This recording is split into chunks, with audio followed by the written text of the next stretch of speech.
kami melihat dalam penerapan PSBB jilid 1, jilid 2 itu kan Pemkot terkesan setengah hati sehingga tujuan ber-PSBB kan tidak tercapai.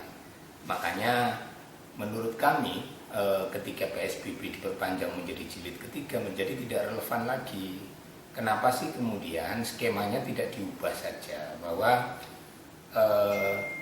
bagaimana pemerintah itu membuat interaksi sosial masyarakat itu berlangsung dengan protokol kesehatan yang sangat ketat, daripada kita memaksakan PSBB tetapi tujuan mendisiplinkan masyarakat tidak tercapai. Seharusnya skemanya diubah. Nah, skema apa yang menurut fraksi Golkar? Ya, salah satunya itu bagaimana pemerintah memberikan edukasi terhadap warga tentang bahaya COVID, sebaran dan mutasinya, sehingga masyarakat akan tersadar. Ketika individu-individu mulai tersadar, maka akan tercipta kesadaran kolektif. Itu satu. Yang kedua, harus ada desain interaksi sosial dengan mematuhi protokol kesehatan secara ketat. Semisal pabrik-pabrik yang semula dalam satu ruangan diisi oleh 100 orang, kemudian diubah menjadi 50 orang. Shiftnya yang awalnya 3 shift mungkin saja dirubah menjadi 4 shift. Nah, termasuk di pasar, bagaimana pemerintah mendesain agar pasar interaksi antar orang itu mematuhi protokol ketat, semisal memakai masker, hand sanitizer, diatur jarak antriannya dan lain-lain. Lebih baik begitu daripada kita memaksakan PSBB tetapi kemudian itu tidak efektif kembali.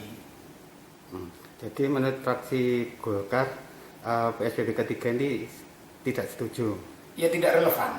Tidak relevan. Tidak relevan. Mestinya gubernur meminta pendapat kepala-kepala daerah di Surabaya Raya itu apakah masih memungkinkan atau tidak dilakukan penerapan PSBB jilid ketiga. Karena begini, kalau jilid pertama dan kedua itu masih pas karena momennya bersamaan dengan bulan suci Ramadan.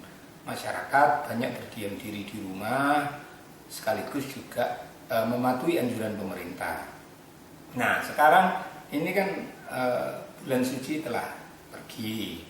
Masyarakat mau memulai kembali kehidupan ekonomi yang sempat terganggu karena penerapan PSBB jilid pertama dan kedua. Lalu tiba-tiba diputuskan PSBB jilid 3. Nah, tentu apa kemudian kita tidak melihat bagaimana warga kita yang tinggal di pemukiman-pemukiman yang tanpa AC. Nah, apakah mereka sanggup berdiam diri di rumah terus selama 14 hari mendatang? Ya, kalau yang punya AC, dia nyaman berada di rumah. Itu dari aspek kehidupan sosial masyarakat. Dari aspek pelaku industri UMKM seperti warung kopi dan lain-lain, mungkin mereka tutup karena menghormati bulan suci Ramadan. Nah, sekarang bulan suci Ramadan telah pergi, maka mereka akan memulai kembali usahanya. Nah, ini kan kemudian PSBB menjadi hantu bagi pemilik warkop se-Surabaya itu. Sebaiknya kita tidak memaksakan judul PSBB, tetapi pemerintah mengatur secara ketat interaksi sosial masyarakat kita, daripada kemudian kita mengambil judul PSBB tetapi isinya itu tidak menerapkan protokol kesehatan sama sekali.